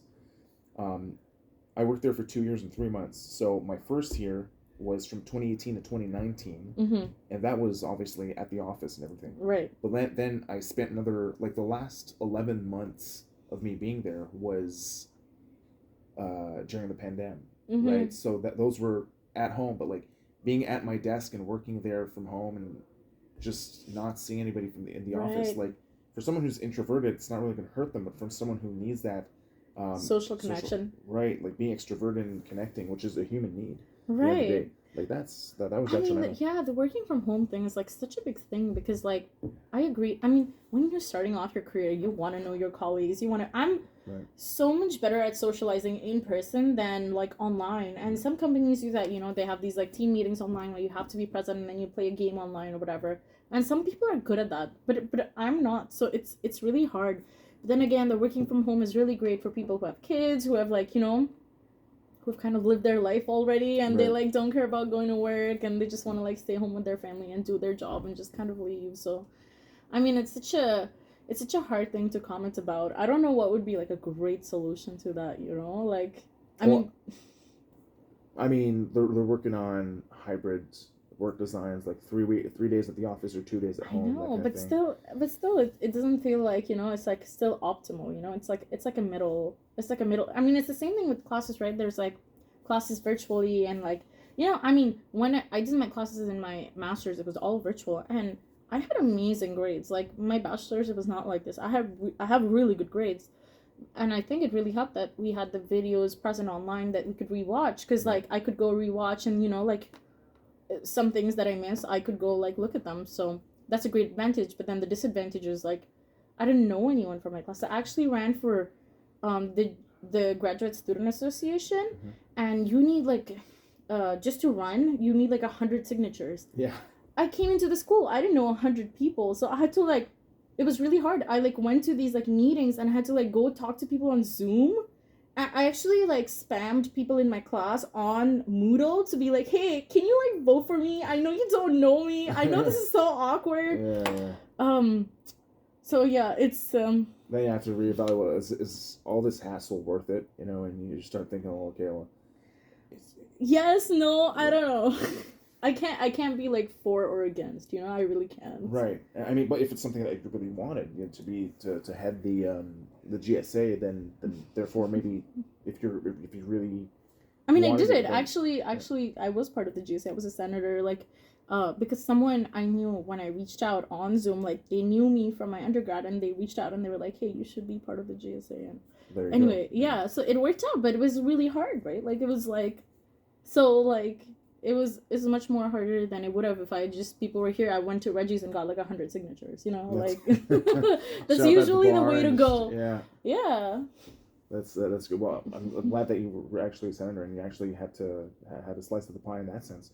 And now that we're just segueing back into the school material, so are you sure or not sure that you want to do an MBA? Not an MBA, sorry, a PhD afterwards, or My like parents would love for me to do an MBA, but I don't know. I really like research, and maybe I would. Like I have the summer to think about Yeah. it. Go to See how Australia and have fun exactly have there. my. Enjoy the beach. I'm not sure. Oh, Do they have it's a gonna beach? be colder now. Yeah, no, it's yeah. like reverse. Yeah. So it's like The kind of inverse? fall weather. It's gonna be like 15 degrees, which is not bad. Yeah. Like but here it's gonna be nicer. That's okay. So I'm gonna go to Australia, live my life. Then I'm going to the East Coast. I'm gonna live my life there too, and then just like think about if I want to do a PhD or not, because there's a lot to do in this topic. So East Coast where? actually, it's the one of I'm going to Nova Scotia, and then I might go to PEI again. Oh, okay. I've been Yeah. to Halifax in 2017. Yeah. It's a very underrated city. Like I really like that city. Yeah, I love the East Coast. I actually took a road trip with my friends there, and it was like the best time. It's so I would live there, but it's too windy. I think like It's very windy, but people are very laid back compared to Ontario. Like yeah, people are they take their time a little bit more. people are nice. They're much nicer. I think in Yeah. the Maritimes. But the job opportunities, I think that's where it's like if you work from home, you could like live there and work from home. But like, yeah, I think there's like lacking in the terms of in my field at least. There's like not enough jobs there. I mean, you're lining up a lot of traveling, so that's pretty good. So yeah, Australia And then my parents are coming and then the convocation in June. So but my June. parents are coming from India, And then we're gonna go with them to like PEI and stuff. So That's it's great. gonna be That's good. good stuff. And they have good lobster, I think, PEI. So. Oh my god, yeah. When I did my road trip in the East Coast, I made sure to eat seafood every single day. That was my goal. Every single day, some form of seafood. Well, you didn't get any mercury poisoning, right? Like, because there's. I mean, I'm still alive. You're still alive. That's good. And so you said Australia, East Coast. Where's the other place for the 3MT? Is it? So actually, the one this Friday is online. Okay. And another one is in Halifax. Mm-hmm. In Halifax. That's great. But is there like a next level after that? Like, do you go to the States or?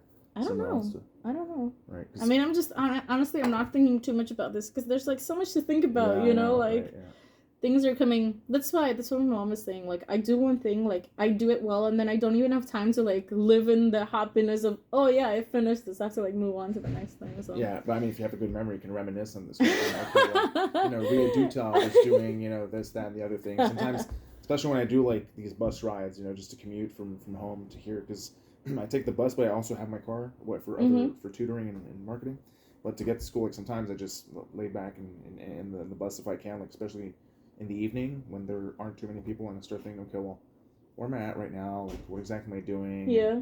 Where am I going? That kind of thing. But I mean, if you're enjoying research, like I think a PhD would be wonderful, especially if you can continue on this novel topic that you're working on. It's just the money, right? Like. Yeah. Academia would be great if it like paid more.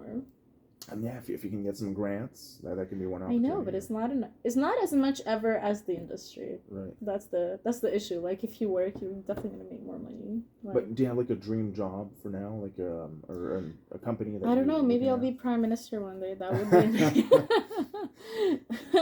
I have already. I mean, it would be fun if I was, prime minister, because I don't think there has been like an immigrant woman who wasn't born here. I think that would be really fun. There's already been one woman prime minister, I think, in the whole string of prime ministers. But I think she's from here, obviously. I think she's I don't know her name, though, but I think we had one woman. Canadian, prime minister at the federal level. We obviously had Pauline Marois at the provincial level back in 2014, as I mentioned. But I'm not even sure. I know that there's never been a female United States president. Right. That's just, We came close with Hillary Clinton. There has been, in India, there's both president and prime minister. We have both, because it's a republic. Like, it's not part of the king now. It's the territory. And we have had, like, women in both the terms. Actually, we had a female prime minister quite a long time ago. But India only gained independence in 1947, so... From the British? Yeah, okay. From the British. So not even 100 years ago. Did they have, like, a female president and a female prime minister at the same time? No, different times. Different times. Okay, interesting. Yeah, so... Yeah. But I mean, is politics something that might interest you then, in that case? Yeah. Be prime minister? Yeah. I guess you're joking, but that depends. No, why not? I told everyone from my lab, like, they watched the 3MT and they voted for me, and I was like, hey, I will remember that you voted for me when I become prime minister. I will remember this. So. I will fight for your rights, specifically. I mean, a lot of people in my lab are immigrants, so I think they were like, yeah, I'm ready. I'm voting for you, like, for sure. So that's great stuff. I mean, we're already. Then you will have this interview to be like, hey, I knew this girl back in university. Right. I'll definitely have you back on the show in that sense. In that case. But I mean, whether you're prime minister or not, I mean, I had a lot of fun just doing the podcast today, and we're at the hour 37 mark. So usually it's like this ballpark. Like we try to wrap things up. Sometimes it goes for longer. I remember I did one guy for like 2 hours and 25 minutes. But that's quite long. Yeah, that's quite long. But it was some podcasts. Honestly, they go for like. So some are very short. They go for like 45 minutes. How did you even get into this? Well, back when I was in biochem, I had my very own podcast. It was only audio back then, and I was using Audacity, like you can see here.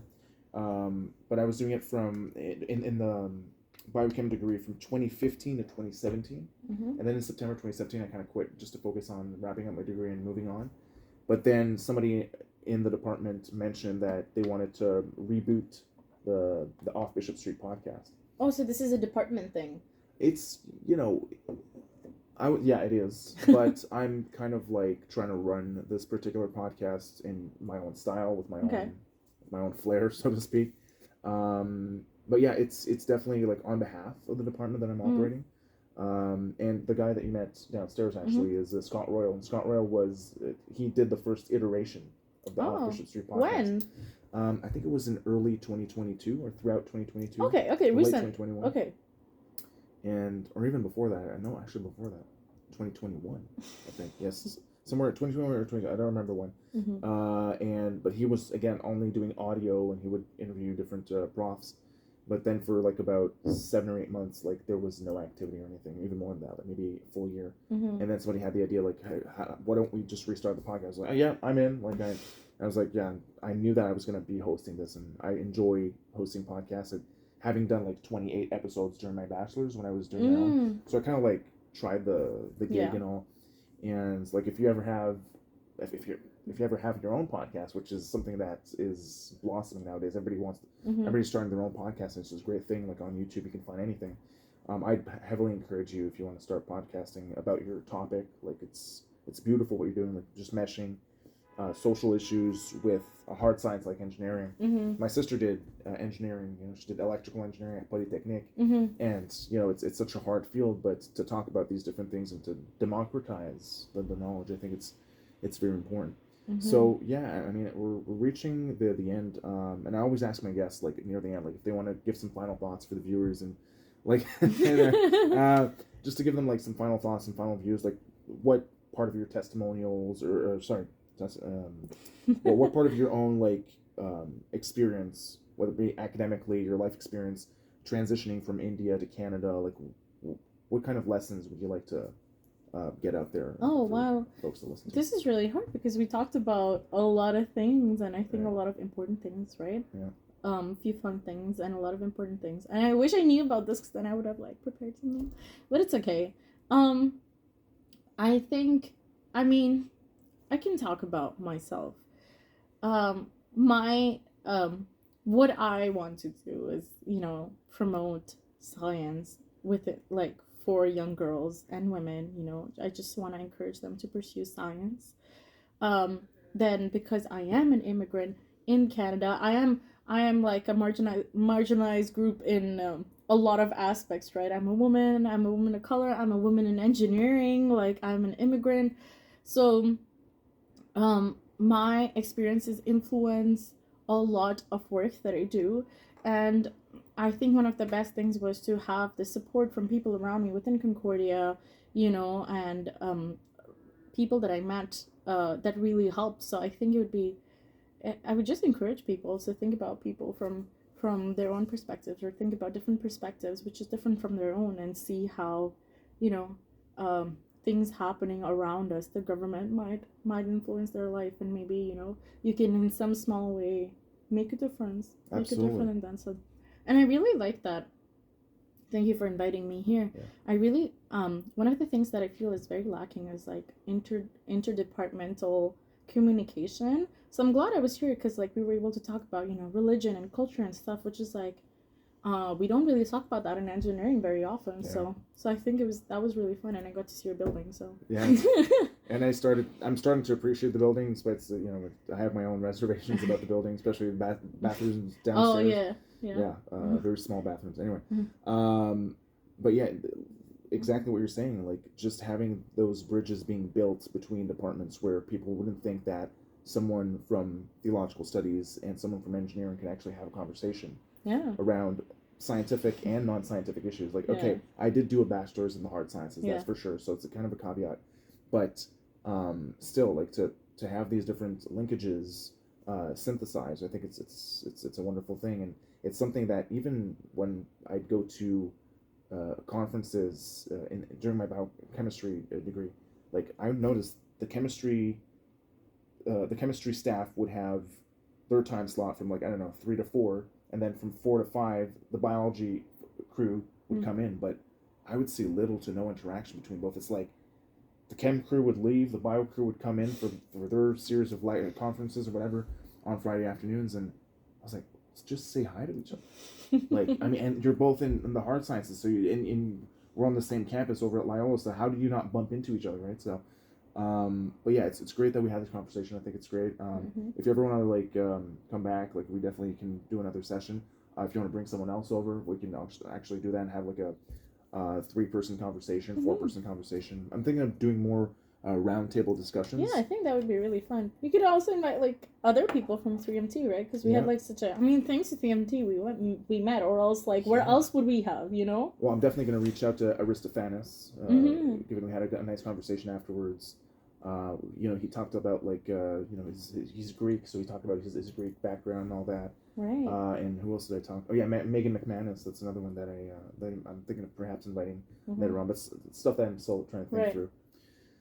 So that's it for today, guys. I'm kind of tired today, so but anyway, Riya Dutta on the podcast. Hopefully you guys enjoyed. We talked about a lot, and I'm gonna have to look at my planner because I forgot who the other guests will be for the near future. I don't think I have too many people lined up. I know that no, that's not true. On April 27th, which is Next 2 days from now. Is it? April 2. Oh my God. Yeah, we're April 25th. So Jesus. Yeah. yeah, I'm telling you guys, I'm a little bit tired. Anyway, yeah, we're gonna have Carla Nelson, and she is an Anglican pastor, and she's gonna be talking about women in pastorship, which is Wow. another women's issue because Yeah. we don't have a lot of women pastors out there. I know a few, not too many. Yeah, she's gonna be talking about that, and the Anglican Christian faith and links with Catholicism, that kind of thing. So you guys stay tuned. Hopefully you guys enjoyed, and we'll see you in the next one. All right, that's a wrap.